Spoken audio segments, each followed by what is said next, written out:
For thousands of years, people lived without minutes, schedules, or alarms. Days moved with light, weather, and habit. There was no pressure to hurry, and no fear of being late. Then clocks entered human life and slowly changed everything. They reshaped work, rest, and even how people understood time itself. Understanding how clocks changed the world also explains how they changed us. Before we begin, like and share this video and tell me in the comments, when did you last check the time today? Time sits quietly in our lives. It waits on walls. It rests on desks. It glows in our hands. We look at it many times a day, often without thinking. A quick glance before work, a check while waiting, a look just before sleep. Time feels steady and firm, like it has always been this way, but it has not. For most of human history, time did not tick. It did not ring. It did not count seconds. It followed the sky, the body, and the land. Long ago, people woke with light. They slept with darkness. Morning came when the sun rose. Evening came when it fell. This was enough. Hunters watched shadows. Farmers felt seasons. Life moved slowly, but it made sense. Time was wide. It was not cut into pieces. In ancient lands like Mesopotamia and Egypt, people began to watch time more closely. Rivers flooded. Crops depended on seasons. Rituals needed order. People looked to the sky for help. They followed the sun and the moon. They learned patterns. A pattern is something that repeats in a clear way. The first tools of time were simple. A stick in the ground showed shadows. This was a sundial. As the sun moved, the shadow moved too. People could see parts of the day. Morning, midday, evening. It was not exact, but it helped. Water clocks appeared next. These used slow dripping water to mark time. A bowl filled and emptied. Lines showed passing hours. These clocks worked at night too. This mattered for guards and priests. A priest is a religious leader. Prayer times needed care. In ancient Greece, time became something to study. Thinkers spoke about it. Some said time was a circle. Others said it moved forward. Clocks stayed simple, but ideas grew deep. The Romans used sundials in cities. They placed them in public spaces. People gathered. They waited. They shared the same hours. But time was not equal. Hours changed with seasons. Summer hours were longer. Winter hours were short. Time bent with light. No one expected fairness. They expected rhythm. When Rome fell, much knowledge faded. Cities shrank. Life became local. In medieval Europe, time moved back to nature. Bells replaced clocks. Churches rang bells to mark prayer. These bells told people when to work and when to rest. Time came from sound, not sight. Monasteries cared deeply about time. Monks lived by strict schedules. They prayed many times a day. They needed order. Inside monastery walls, early mechanical clocks appeared. These clocks used gears. Gears are small wheels with teeth that turn each other. They moved slowly. They were not accurate. But they rang bells on time. This was a quiet turning point. Time began to leave the sky and enter machines. At first, these clocks were rare. They were large. They filled towers. Towns built them high so everyone could hear. Bells rang across fields. Farmers looked up. Workers paused. Time became shared, but it also became stricter. Bells did not care how tired you were. They rang anyway. I think this is where time began to feel heavy for the first time. As cities grew, clocks improved. Craftsmen learned to shape metal better. Springs replaced weights. Clocks became smaller. They entered homes of the rich. A private clock showed status. It said you controlled your hours. In the 1600s, a new idea appeared. Minutes. Seconds. These tiny cuts of time changed everything. Pendulum clocks arrived. A pendulum is a swinging weight. It kept steady rhythm. Clocks became accurate. Time became sharp. People began to plan. Meetings started on time. Work hours fixed. Being late meant something new. It meant failure. This change felt useful, but also cold. During the Industrial Revolution, clocks ruled life. Factories needed speed.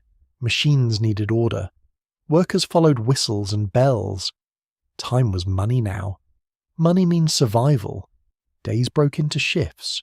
Shifts are fixed work periods. Many people felt trapped. They watched clocks instead of skies. Children worked long hours. Time no longer belonged to the body, it belonged to machines. This is a quiet sadness in the story of clocks. But people adapted. They always do. Pocket watches appeared. These small clocks travelled with people. You could hold time in your hand. Later wristwatches arrived. Soldiers wore them in war. They needed exact timing. After war, watches stayed. Time became personal again. In the 20th century, clocks multiplied. Schools, offices, stations. Every wall had one. People learned to live by them. Then came digital time. Numbers replaced hands. Seconds flashed. Phones became clocks. Time followed us everywhere. Now we live surrounded by time, yet many feel they never have enough. As we move forward, the story continues. Clocks still shape our days, but our relationship with time keeps changing, and the next part of this story lives in how we feel time today, not just how we measure it. As mechanical clocks spread through medieval towns, time slowly changed its meaning. Before this period, most people felt time through nature. Light told them when to wake. Shadows told them when to rest. Seasons shaped work and patience. But church clocks introduced something new.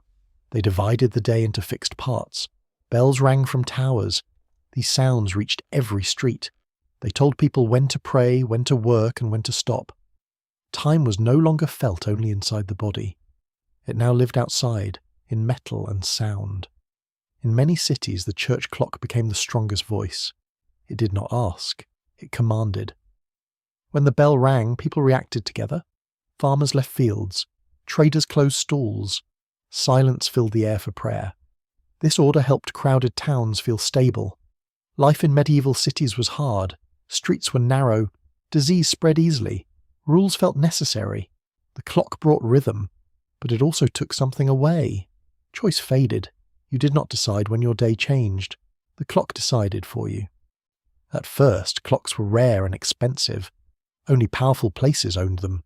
Churches, town halls, castles. A large clock showed control. It said that time belonged to authority. Ordinary people could hear time but not own it. Inside homes, life still followed older patterns. Most families did not have clocks. They trusted daylight and habit. Mothers knew when to cook. Children knew when to sleep. Time still felt human indoors.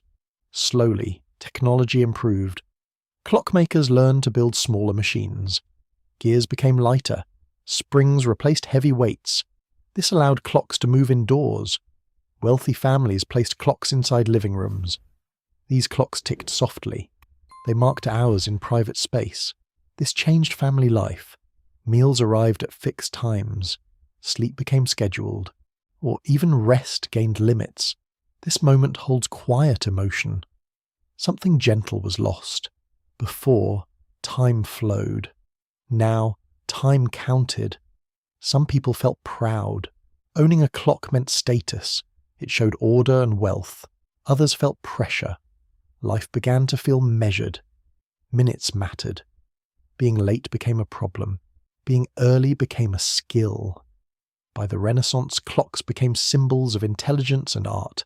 Craftsmen decorated them with gold, paint, and figures. Clock faces showed the sun, the moon, and stars. Some clocks even moved small statues every hour. These designs were beautiful. They reminded people of the universe. Time was linked to science and wonder. Astronomers studied movement in the sky. They needed accurate time. Clocks helped them understand planets and seasons. I think this is where clocks became more than tools. They became mirrors. They reflected how humans wanted to understand life. Not just live inside it, but measure it. As Europe moved forward, trade expanded. Ships crossed oceans. Merchants needed time. Navigation depended on knowing the hour. Being wrong by minutes could mean being lost at sea. This need pushed clockmaking further. Accuracy became survival. The idea of exact time grew stronger. Then came the Industrial Revolution. This period changed everything. Factories replaced fields. Machines replaced hands. Work no longer followed sunrise.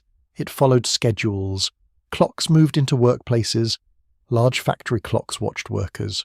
Shifts began and ended at strict times. Being late meant losing pay. Being slow meant punishment. And this was another quiet sadness. Time no longer belonged to the body or the sky. It belonged to machines and owners. Workers felt trapped inside ticking hours. Days felt shorter, even when they were long. Rest shrank. Stress grew. People began to feel chased by time. At the same time, clocks entered more homes. Pocket watches became popular. Men carried time in their coats. Trains depended on schedules. Cities synced their clocks. This means they match time exactly. Before trains, each town kept its own local time.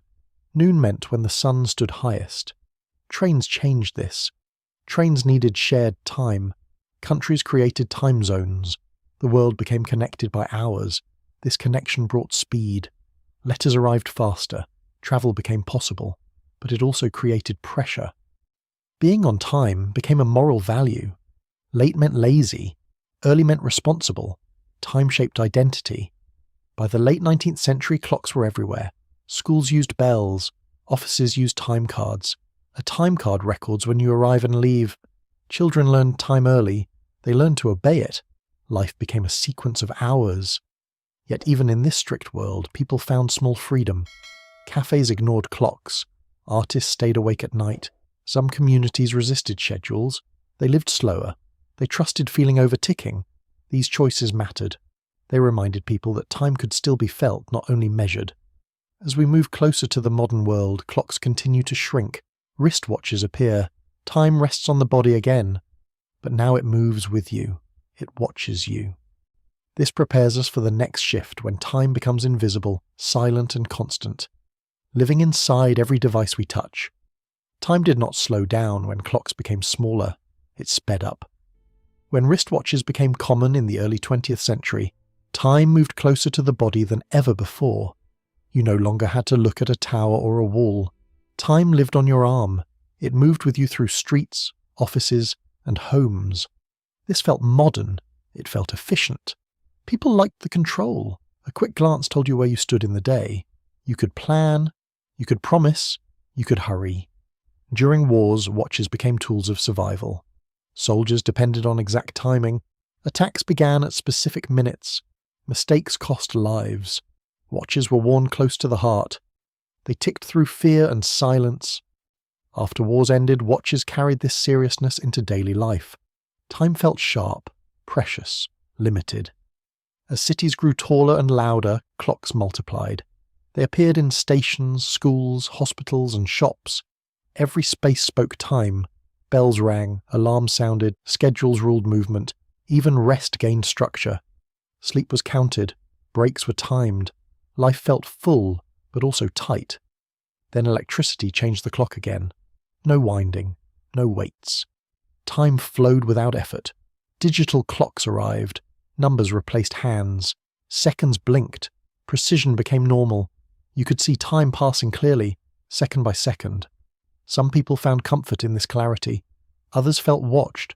I think this is one of the quiet changes that shaped modern stress.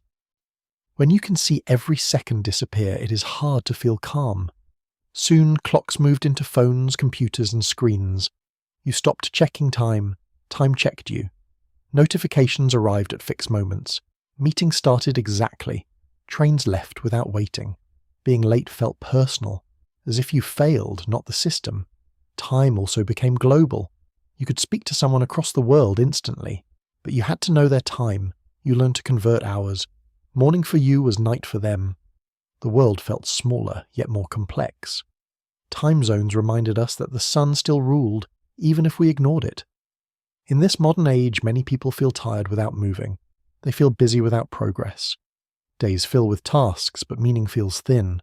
This is not because clocks are evil. It is because we forgot their story. We forgot that time was once a guide, not a ruler. There is a quiet sadness here. Many people feel they are always running out of time. Even during rest, the clock whispers. Even during joy, it counts. This was never the original purpose. Early clocks tried to understand the world. Now they often rush it. But something gentle is happening again. Some people turn clocks away at night. Some remove watches on weekends. Some walk without checking phones. They follow light again, hunger again, tiredness again. This is not rejection. It is balance. It is remembering that time lives inside us, not only outside. Think about the last time you forgot the hour. Maybe during a long talk, or a quiet walk, or music. In those moments, time softened. It did not disappear. It simply stopped pushing. Those moments connect us to our ancestors. Farmers watching skies, monks listening to bells, workers resting under trees. Clocks are not enemies. They are records of human hope. Hope to understand, hope to coordinate, hope to build together. But they are also reminders. Reminders that life cannot be fully measured. Today, atomic clocks measure time with incredible accuracy. They lose less than 1 second in millions of years. This is impressive. But it also shows something strange. The more perfect time becomes, the less human it feels. And yet, we still live by it. We wake to alarms. We rush to appointments. We count hours worked. We wait for weekends. Time frames our dreams. But beneath all of this, the body still knows another rhythm, i.e. breath, heartbeat, light, darkness. Next time you look at a clock, pause for a moment. Notice how it makes you feel.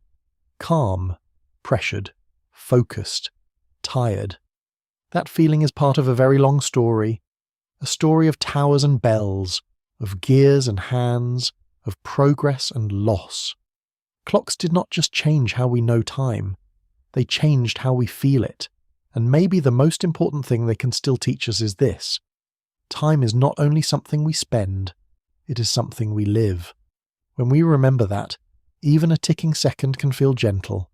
That brings us to the end of this video. Thank you for watching. We truly appreciate your time and engagement. If you found this content informative or thought-provoking, we would be grateful for your support. Please consider liking the video and subscribing to stay connected with our community. Your engagement means a lot to us. Up next, you can check out another video from our channel, now appearing on your screen.